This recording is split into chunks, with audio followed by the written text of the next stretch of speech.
truth about the New York Mets was just leaked. Juan Soto, the biggest part of our offense, at least contract-wise, and what should be statistically, spoke to the team's offensive struggles yesterday after they lost to the Cleveland Guardians, and of course got swept at home, and much worse, which is exactly what we're going to dive into only here on Mets Digest. I'm your host today, Mike Duda. We're going to talk about Juan Soto, these comments, the implications of them, and of course yesterday's game, but first we got to talk about some subscribers, and that being the fact that 69.4% of you that watch these videos aren't one. So please do me a favor, do us a favor here on Mets Digest, and hit that free subscribe button.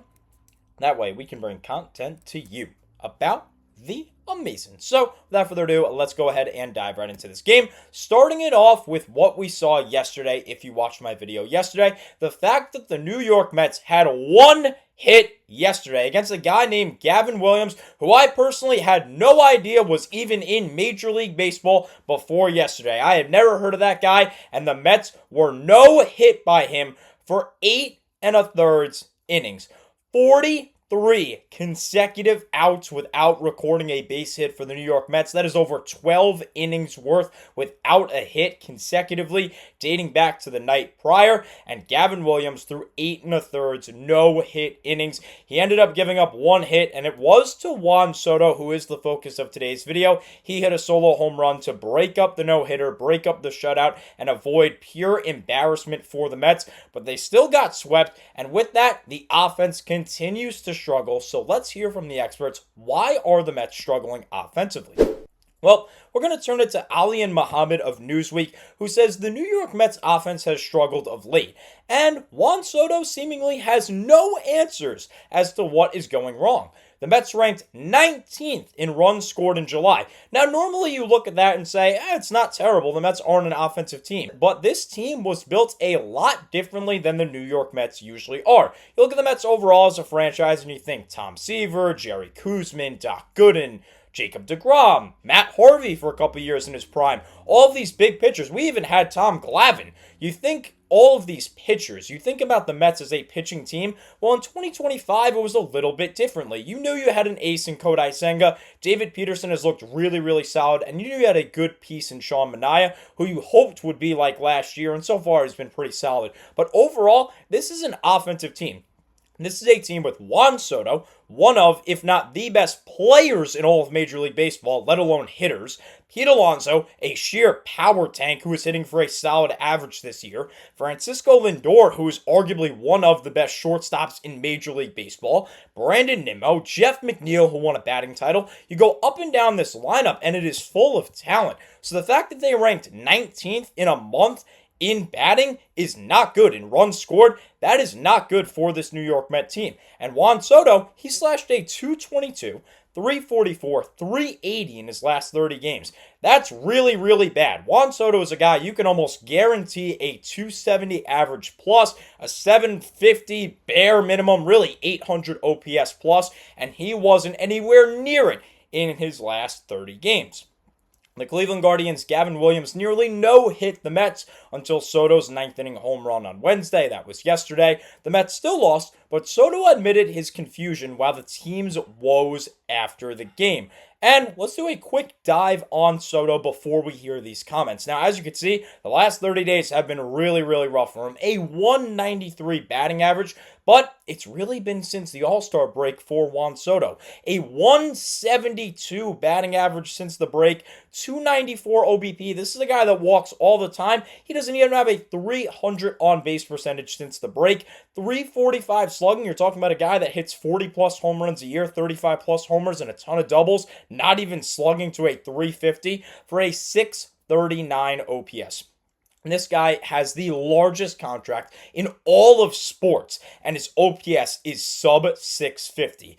8 runs, 7 RBIs, 10 walks, 16 Ks. That means this is a guy, one of just 2 active Major League Baseball players that has more career walks than strikeouts. He is striking out more than he is walking since the All-Star break, and he's striking out at a 27.6% clip with 5 stolen bases. His average dropped from 262 to 249. It was 262 heading into the break, 249 after yesterday. 909 OPS dropped to 864.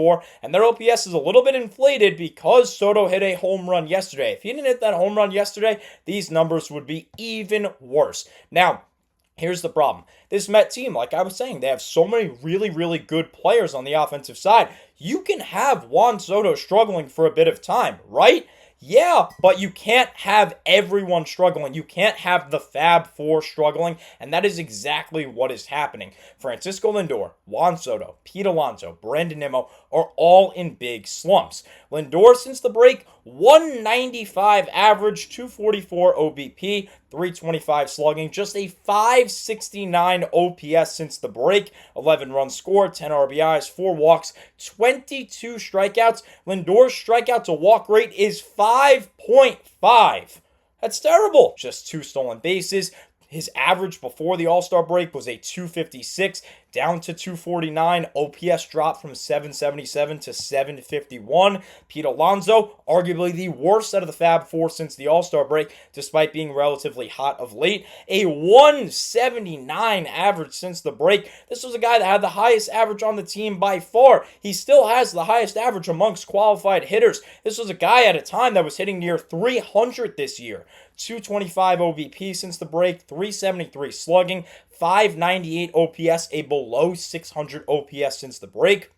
5 runs, 14 RBIs, 4 walks, 18 Ks, that's 4.5 Ks per walk, and a 26.9% strikeout clip, which is the best out of the Fab Four. And this is a guy that's a power hitter that should be striking out the most, given who he is as a player. His average dropped from 277 before the break to 264, OPS from 898, basically 900, to 859. You got Brandon Nimmo in there, who's the best out of the Fab Four of late, a 232 average since the break, 338 OBP, 333 slugging. He's not slugging whatsoever. And this was a guy originally when he came up that was an on-base machine, but has really changed his game into a slugging guy. And he is not slugging. He's not hitting for extra base hits of late. 671 OPS. 10 runs scored, 10 RBIs, 8 walks, 3 hit-by pitches, 27 Ks. That's a 3.375 strikeout to walk rate, and a 39.1% strikeout clip since the All-Star break. That is pathetic. He is striking out nearly 4 out of every 10 at-bats, 2 out of every 5 ABs, 2 stolen bases as well. Average was a 262 with a 793 OPS entering the break, down to a 254 and 765.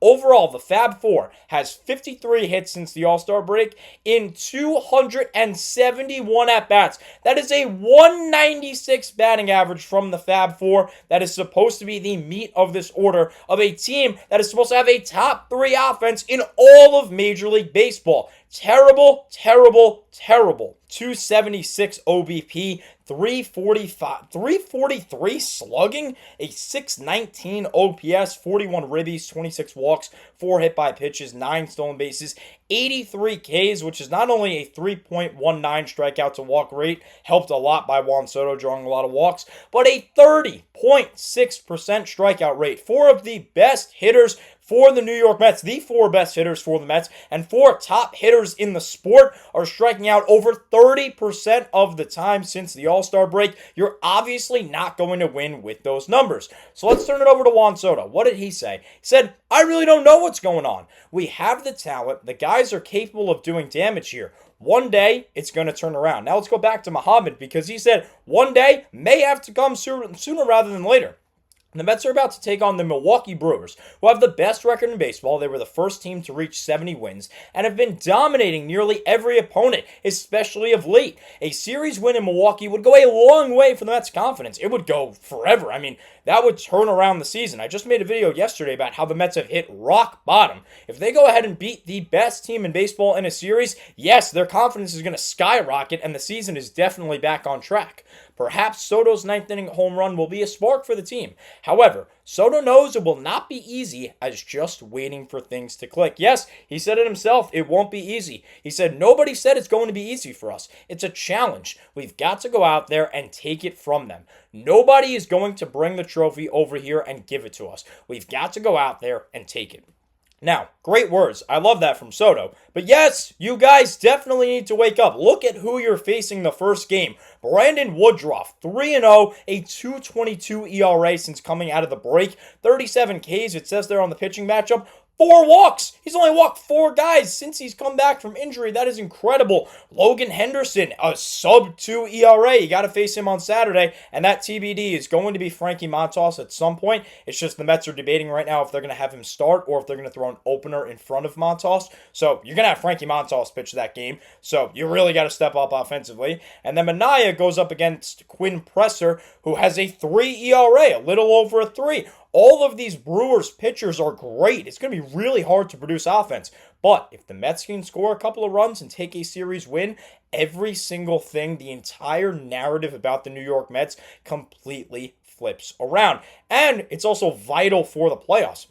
If the Mets go ahead and get swept this weekend by Milwaukee in a 3-game set, and Cincinnati wins their next 3 games, the Mets are tied for being out of the playoffs. They need to win games, and honestly, they need some help around them. Right now, they're in a good spot in terms of the playoffs because they had such a hot start and were 21 games above 500 at one point. But they need to win baseball games. They control their own fate right now. So, I know it's early. I know it's August, and saying control your own fate is kind of ridiculous. I get that, but they do. If the Mets keep winning baseball games, they will not have to worry about the playoffs because they don't have to worry about other teams. All they have to do is win games. They can't continue this losing streak. It needs to stop. And a guy that needs to step up is Kodai Senga. As you saw in the pitching matchups, he is facing Brandon Woodruff. He needs to, and I mean needs to, start doing better. You saw that there with the Kansas City game. A 1.39 ERA after his last start coming back from the IL. Then he's been obliterated of late. 11 earned runs over his past 12 innings pitched and 3 starts. ERA has inflated to a 2.31. That's basically a 1 full ERA point increase. Senga needs to step up, and the Mets need to step up against the Milwaukee Brewers. Hopefully, Soto's home run can turn him back to that Juan Soto that we all know and love. He can hopefully mash against Milwaukee, and the Mets can go places. So go down there in the comment section. Let me know if you agree. Do you think Juan Soto's going to turn it around? What do you think of Soto's comments? Give me all your thoughts down below. Unfortunately, that's all the time I have for you in this video. Thank you so much as always for watching, and let's go Mets.